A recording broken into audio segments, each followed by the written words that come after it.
Good afternoon. I'm back today to talk to you about my version of a 7.5 FK BRNO pistol, all right, and it won't cost you $7,000. So this is what I've been shooting for a couple years. They make 9x25 Dillon conversion barrels for a lot of 10mm pistols. I use Lone Wolf in my Glock Model 40. I've got some for my Glock Model 20s. And here's another Glock 40 with the 9-inch barrel in it. So what I want to do is just show you this real quick. Before I show you the pistols, I want to talk about ammunition. So down here, just for comparison's sake, you can see a different couple cartridges. This is a 357 SIG. They took a 40, which happens to be a cut down 10mm. Then they truncated the case and made a 357 SIG out of it. So here's the parent case. Really, the original parent case was a 10mm. So years ago, and I'm talking years ago, I've seen these guns back when I was doing a lot of competition, say like 20 years ago. So now you have a truncated 10mm case. You can actually see that this case is 10mm. Okay, and then they truncate the case, put basically a 9mm bullet in it, and this is called a 9x25 Dillon. 9mm projectile, 25mm length in the case. And I'm going to show you a comparison chart at the end of the video that has the specs for the case on it, along with the 7.5 BRNO cartridge. Now the 7.5 BRNO is basically 7.5 millimeters. It makes it roughly a 30 caliber projectile. And what I want to do is I want to show you the comparison. So the 7.5 BRNO travels, it's a 100 grain projectile traveling at 2,000 feet per second. Well, these are some of the factory rounds that I have. I shoot a lot of Underwood, and then here I've got the double tap ammo.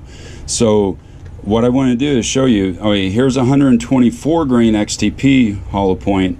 And you know, the great thing about Underwood is they always underrate their ammo. Every time I do chronographing, the velocity is higher than what they say it is, which is really nice because usually it's the other way around.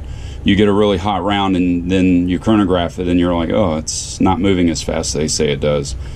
But these always come out faster than what they say. So anyhow, then the next round, double tap, 95 grain, moving at 1990. When I chronographed it out of my 6-inch barrel, out of a Glock barrel, it was right at like 2010 was the average. So that's 95 grain moving just over 2,000 feet per second. The 80 grain, which I haven't chronographed this yet, was at 20 feet per second out of a 6-inch barrel. Then you have this, which is extreme penetrator, 90 grain. And when I tested this out of my 6-inch barrel, it was just over 2,000 feet per second. Again, it was like 20. Out of my 9-inch barrel, it was 2,200 feet per second. And at the end of the video, I'm also going to do some ballistics calculations for you and show you a graph, but I'm going to give you what they claim and then the comparison. So I'll do those calcs and put it in as a slide at the end of the video. 90 grain, moving just over 2,000 feet per second. And for comparison purposes, I'm going to show you here that the 10mm 115 grain is rated at 1,700 feet per second. And when I shot it, it averaged 1716 for 6-inch barrel. And out of my 9-inch barrel, it was 1,800 feet per second. So, so that kind of shows you a little smaller diameter bullet moving a little bit faster. And then just for comparison's sake, a 9mm plus P plus was 1550, and I think that's out of a 4.5-inch barrel.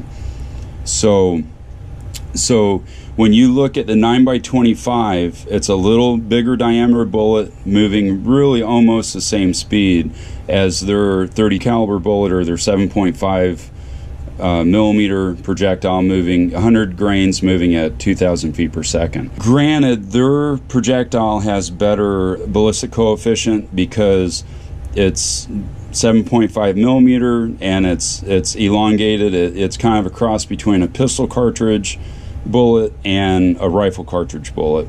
I've not had one to take apart and analyze, but I'll give you a ballistic coefficient estimate at the end of the video also. So now, just real quick, what I want to do is show you, you've got your Glock 40 set up to 9x25. This, this would make a great like long-range hunting pistol. So again, out of this barrel, that 90 grain extreme penetrator is moving 2,200 feet per second. And the nice thing is you've got 20 in the mag. So like I said before, any accessory that fits on a Glock fits on this, and it makes it a very inexpensive option to that 7.5 Bruno. Roughly, just to show you a cost comparison, for the 9-inch barrel it was $150. For the 6-inch it was $100. So on this gun, as it's set up, I've got 450 in the RMR Trijicon sight. I've got 700 in the pistol. I've got 150 in the barrel. I've got 100 in the other 6-inch barrel. I've got I think like $25 or $29 in the Terran Tactical base, maybe $50 in the tripod. So when you add all those up, how many of these pistols setups could you buy for the same price as one Bruno? Plus you can go between 10 millimeter and 9x25 in this. And the distance, the reach, the velocities, the bullet weight is all almost identical. So this is what you could have for a long-range pistol. I'll do a follow-up video and I'll actually run these rounds through a chronograph through both barrels, and you can see for yourself what the velocities come out to be. I'll do some accuracy shooting with it. I'll shoot it off of the bipod, and I tell you what, I'll try and shoot dimes at 25 yards with it. Come back and check my video out. Thank you.